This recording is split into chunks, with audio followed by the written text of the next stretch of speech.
Welcome. This is Touche-à-Tout.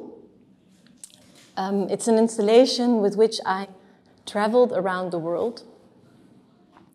It's a contemporary take on the historical rarekiek. And the rarekiek was a device invented in the 17th century, carried on the back of a man, occasionally a woman, himself called rarekiek man. It was a peep show box with inside it scenes that one could view through peepholes. And the rarekiek man sang or narrated the stories that you could see through the holes. As I came down from my tree, another leafless tall Nico palm caught my eye.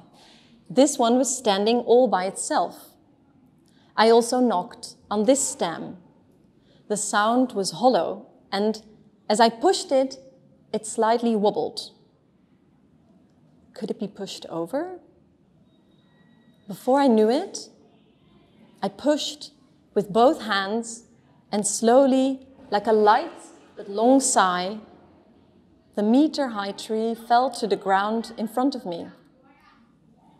After the fall, the forest seemed even quieter than before. I was flustered. Where were the animals? Where was the wind? Had anybody or anything noticed?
Zulus believe the dead stay on earth and are amongst us, although we cannot see them.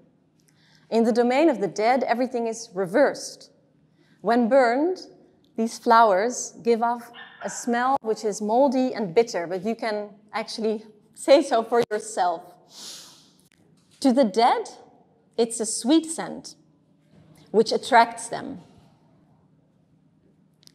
Every Wednesday morning, when she would have had breakfast at her grandmother's, Boesie would call her deceased grandma burning imfefo flowers.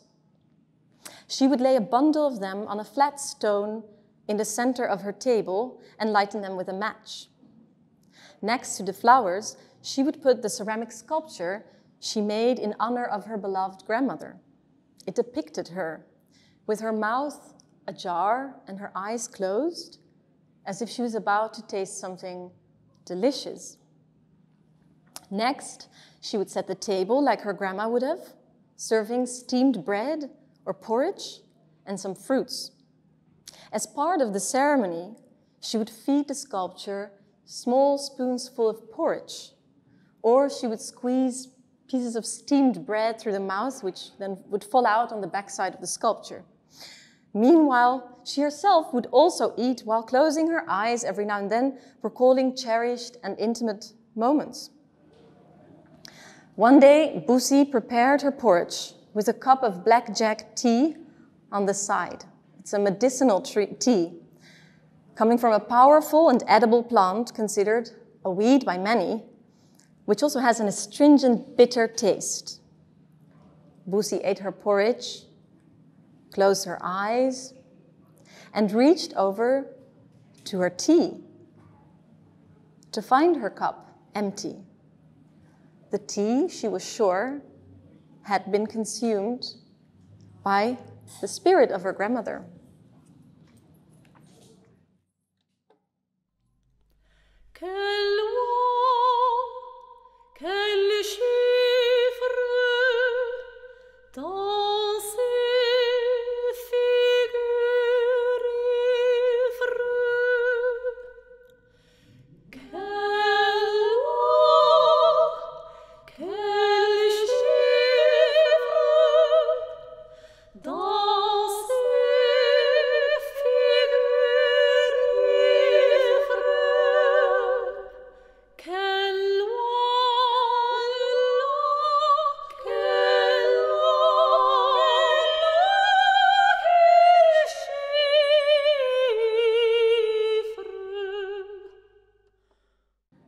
Velvet was eager to become part of my collection. She wanted to join the journey in the smallest possible form as a voice in my pocket. In the darkness of the pantry, she sang for us. She sang to the world, as she knew I was going to take her with me. Her voice was too large for the cupboard, but it was perfect for my collection.